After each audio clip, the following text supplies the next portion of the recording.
Hello everyone. आज की कहानी है नंदोई पर आरोप। कहानी अगर अच्छी लगे तो लाइक करें, शेयर करें और प्यार भरी कहानी चैनल को सब्सक्राइब करें। नीता की बातें सुनकर सपना पलंग पर कटी पतंग की तरह गिर पड़ी। दिल इतनी जोरों से धड़क रहा था मानो निकलकर बाहर ही आ जाएगा। आखिर उसके साथ ही ऐसा क्यों होता है कि उसके हर अच्छे काम में बुराई निकाली जाती है। नीता के कहे शब्द उसके दिलो दिमाग पर प्रहार करते से लग रहे थे। दीदी मंगलसूत्र और हार के एक सेट के साथ विवाह के स्वागत समारोह का खर्च भी उठा रही है तो क्या हुआ, संजना उनकी भी तो बहन है। फिर जीजाजी के पास 2 नंबर का पैसा है, उसे जैसे भी चाहे खर्च करें।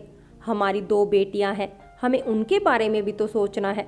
सब जमा पूंजी बहन के विवाह में खर्च कर देंगे तो उनके लिए भी तो कुछ बचा कर रखना चाहिए।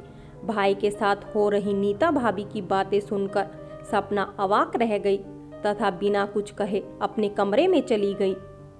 नीता भाभी तो दूसरे घर से आई है, लेकिन समीर तो अपना सगा भाई है, उसको तो प्रतिवाद करना चाहिए था।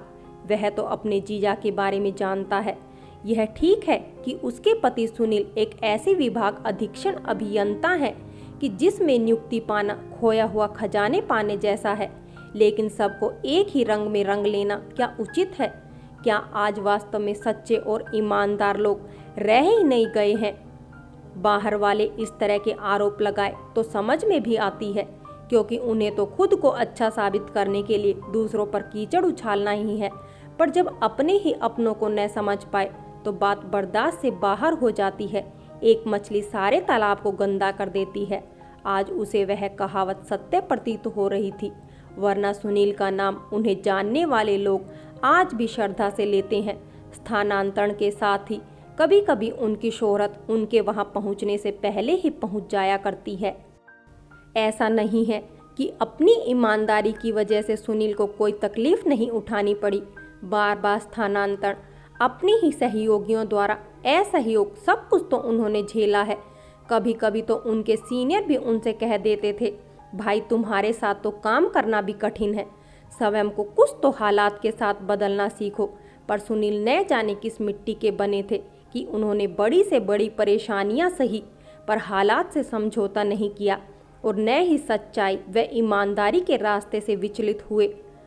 मर्मातक पीड़ा सहने के बाद अगर कोई समय की धारा के साथ चलने को मजबूर हो जाए तो उसमें उसका नहीं बल्कि परिस्थितियों का दोष होता है। परिस्थितियों को चेतावनी देकर समय की धारा के विपरीत चलने वाले पुरुष बिरले ही होते हैं। सुनील को उसने हालात से जूझते देखा था। यही कारण था कि सुनील जैसे निष्ठावान व्यक्ति के लिए नीता के वचन सपना को असहनीय पीड़ा पहुंचा गए थे, तथा उससे भी ज्यादा दुख भाई की मौन सहमति पाकर हुआ था। एक समय था जब सुनील की ईमानदारी पर वह खुद भी चिढ़ जाती थी, खासकर तब जब घर में सरकारी गाड़ी खाली खड़ी थी और उसे रिक्शे से या पैदल बाजार जाना पड़ता था। उसके विरोध करने पर या अपनी दूसरों से तुलना करने पर सुनील का एक ही कहना होता था, सपना यह मत भूलो कि असली शांति मन की होती है। पैसा तो हाथ का मैल है, जितना भी हो उतना ही कम है, फिर व्यर्थ की आपाधापी क्यों? वैसे भी सरकार से वेतन के रूप में हमें इतना तो मिल ही जाता है कि रोजमर्रा की जरूरत की पूर्ति करने के बाद भी हम थोड़ा बचा सकें, और इसी बचत से हम किसी जरूरतमंद की सहायता कर सकें तो मन को दुख नहीं प्रसन्नता ही होनी चाहिए।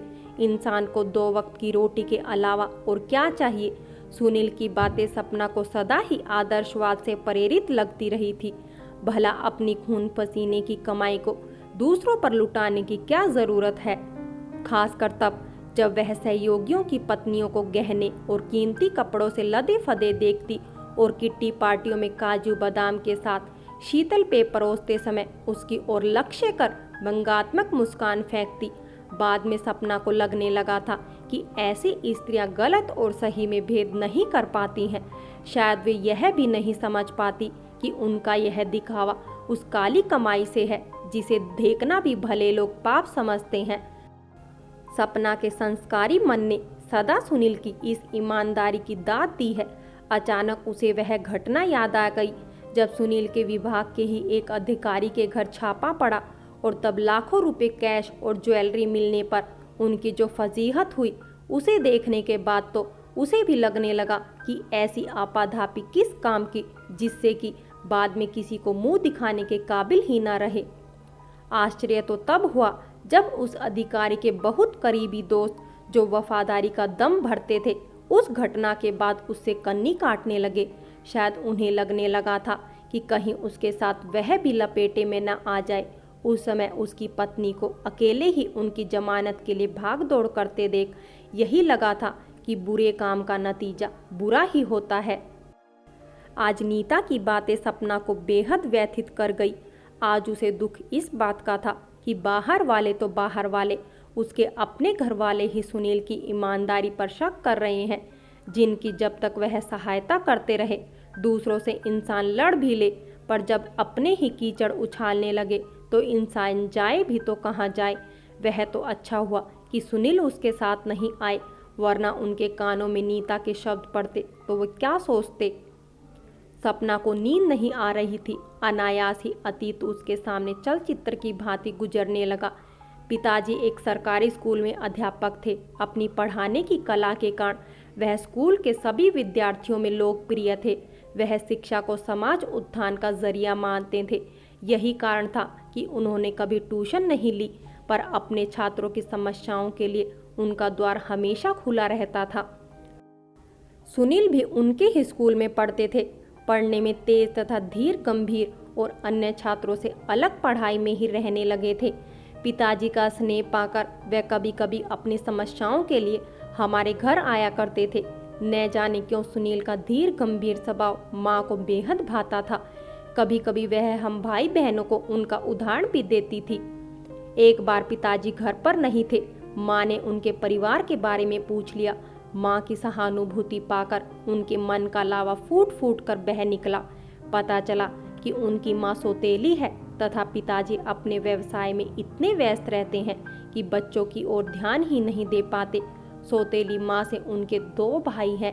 उनकी माँ को शायद यह डर था कि उनके कारण उसके पुत्रों को पिता की संपत्ति से पूरा हिस्सा नहीं मिल पाएगा। सुनील की आप बीती सुनकर माँ गर्वित हो उठी थी। उसके बाद वह अक्सर ही घर आने लगे। सुनील के बाल मन पर उसकी माँ की कही बातें इतनी बुरी तरह बैठ गई थी कि वह अनजाने में ही अपना बचपना खो बैठे तथा उन्होंने अपना पूरा ध्यान पढ़ाई पर केंद्रित कर लिया, जिससे कुछ बनकर अपने व्यर्थ हो आए जीवन को नया मकसद दे सके।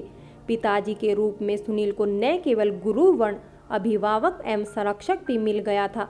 अतः जब तक अपनी समस्याओं को लेकर सुनील पिताजी के पास आने लगे थे और पिताजी के द्वारा मार्गदर्शन पाकर उनका खोया हुआ आत्मविश्वास लौटने लगा था, सुनील के बार बार घर आने से हम दोनों में मित्रता हो गई।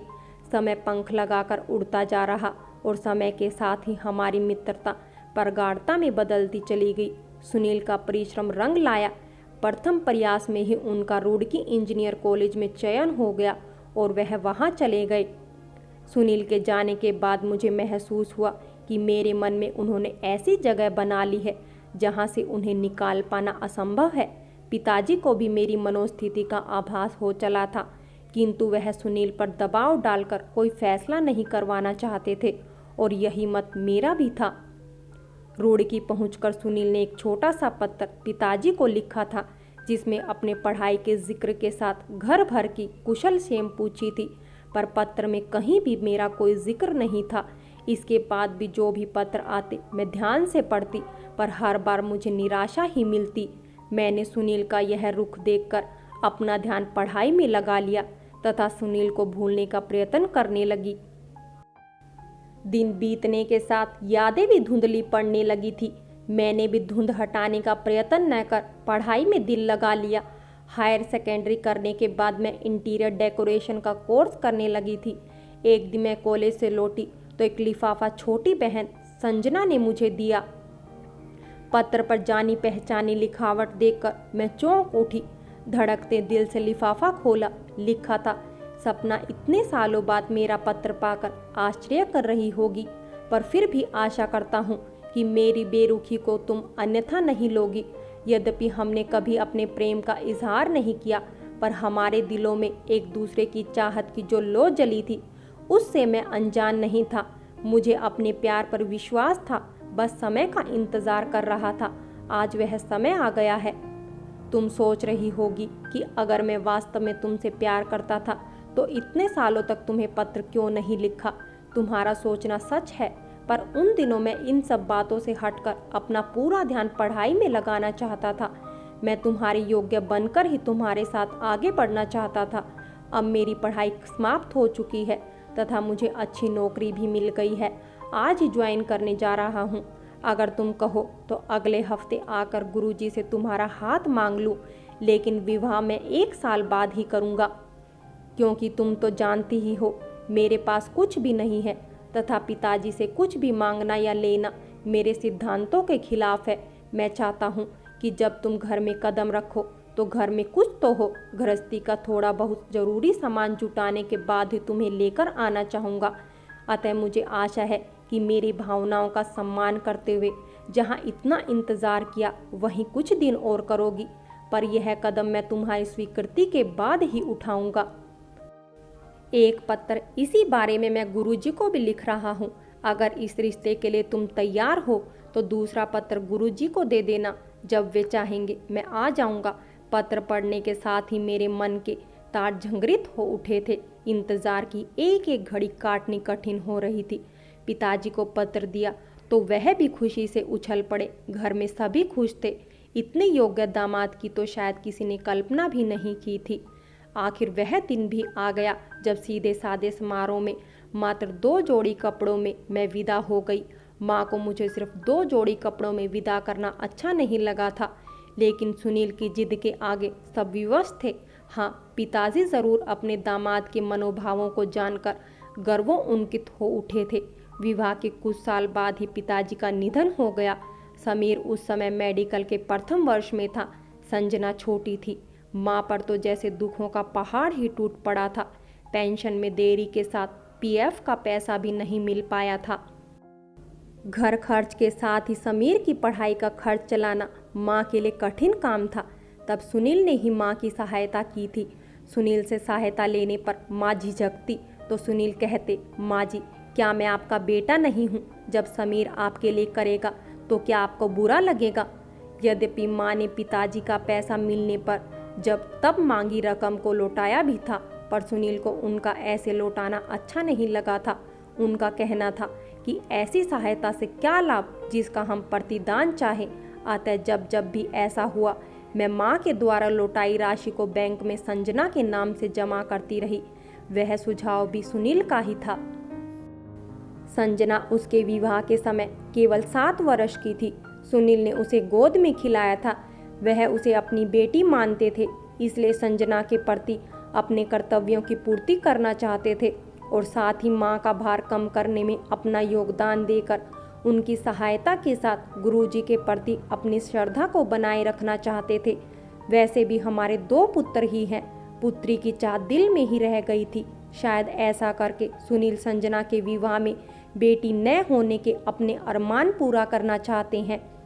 माँ की लौटाई रकम से मैंने संजना के लिए मंगलसूत्र के साथ हार का एक सेट भी खरीदा था, मगर स्वागत समारोह का खर्चा सुनील संजना को अपनी बेटी मानने के कारण कर रहे थे। पर यह बात मैं किस किस को समझाऊं?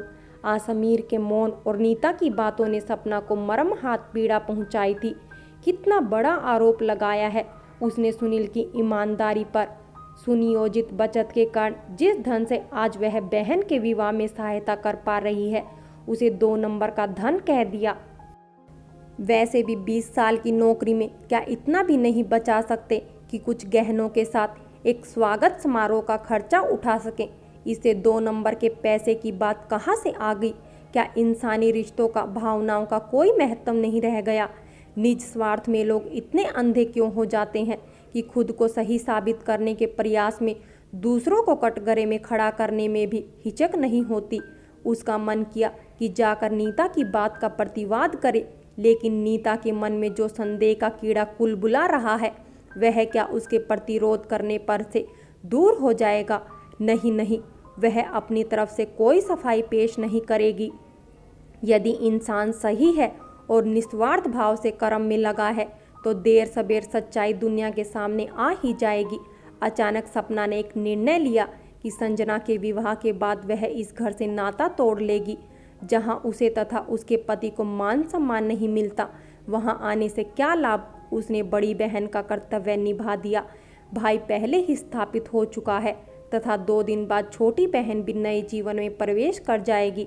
अब उसकी या उसकी सहायता की किसी को क्या ज़रूरत। लेकिन क्या जब तक माँ है, भाई है, उसका इस घर से रिश्ता टूट सकता है।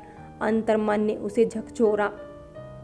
आखिर वह दिन भी आ गया जब संजना को दूसरी दुनिया में कदम रखना था, वह भी ऐसे व्यक्ति के साथ जिसको वह पहले से जानती तक नहीं थी। जयमाला के बाद संजना और दीपक समस्त स्नेही जनों से शुभकामनाएं स्वीकार कर रहे थे। समस्त परिवार उन दोनों के साथ सामूहिक फोटोग्राफ के लिए मंच पर जमा हुआ था। तभी दीपक के पिताजी ने एक सज्जन को दीपक के चाचा के रूप में सुनील से परिचय करवाया तो वे एकाएक चौंक कर कह उठे, सुनील साहब, आपकी ईमानदारी के चर्चे तो पूरी विभाग में मशहूर है। आज आपसे मिलने का भी अवसर प्राप्त हो गया। मुझे खुशी है कि ऐसे परिवार की बेटी हमारे परिवार की शोभा बनने जा रही है। दीपक के चाचा, जो सुनील के विभाग में उच्च पदाधिकारी थे, ने यह बात इतनी गर्मजोशी के साथ कही कि अनायास ही मंच पर मौजूद सभी की नज़र सुनील की ओर उठ गई।